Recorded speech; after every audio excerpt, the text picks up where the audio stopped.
হে guys, good morning. আর আজকে ছিল রামনবমী। রামনবমী উপলক্ষে যেহেতু ছুটি, তাই ভাবলাম কেন না একটুখানি বাজার যাওয়া যায়।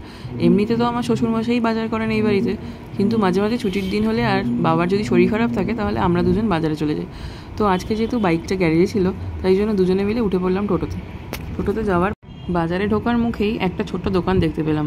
মনে হলো একটুখানি চা খাই। মাটির ভাঁড়ে চা খেতে তো আমার খুব ভালো লাগে, তাই জন্য। যাই হোক, চাটা কিন্তু খুব একটা ভালো ছিল না, তাই জন্য অনিকেতের মুখটা এরকম হয়ে গেছিলো। আর এমনিতেও ও গরমে খুব একটা বেরোতে পছন্দ করে না, যার জন্য মুখটা এরকম হয়ে গেছে। আর আমাদের ডিমও দরকার ছিল, তাই ডিমের দোকানে গেছিলাম, কিন্তু বললো এখানে হাঁসের ডিম আছে। এই গরমে হাঁসের ডিম অ্যাভয়েডই করি। যাই হোক, তারপর মাছগুলো দেখছিলাম।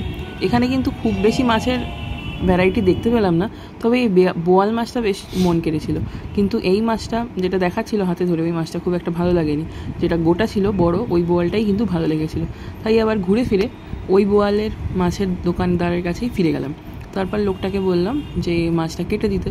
তারপর উনি কেটে দিল, আর হিসাব মতো 1 কিলো মাছ দাঁড়ালো। 1 কিলো থেকে একটু কমই হয়েছিল, 9 কিলো 90, জাস্ট 10 গ্রাম কম ছিল। যাই হোক, তারপরে ফুললি 1 কিলো করে মাছটা কাটিয়ে তারপর নিয়ে চলে এলাম। এই গরমে মাছ তো খুব একটা ঠিক থাকে না, কেন কি খোলা জায়গায় থাকে।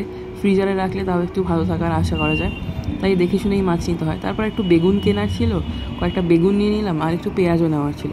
এই সবজি বাজারে একটু টুকটাক হাতছানি দিলাম আর কি। তারপর যা যা দরকার ছিল টুকটাক করে নিয়ে তাড়াতাড়ি চলে এলাম। বেশিক্ষণ দাঁড়ালে আবার রোদে ঘেমে যাওয়ার চান্সেস আছে, তাই জন্য তাড়াতাড়ি করে চলে এলাম। কুমড়ো দেখছিলাম যে সিদ্ধ খাবো বলে, কিন্তু অনেকে বললো যে ওর কুমড়ো খেতে পছন্দ না, তাই জন্য আর নেওয়া হলো না। তারপর ভাবলাম ঠিক আছে, বাড়িতে আরও অনেক কিছু আছে। তারপর মুদির দোকান থেকে ডিম, সিমুইয়ের একটা প্যাকেট আর এই ডিম ওয়াশটা নিয়ে চলে এলাম। কেমন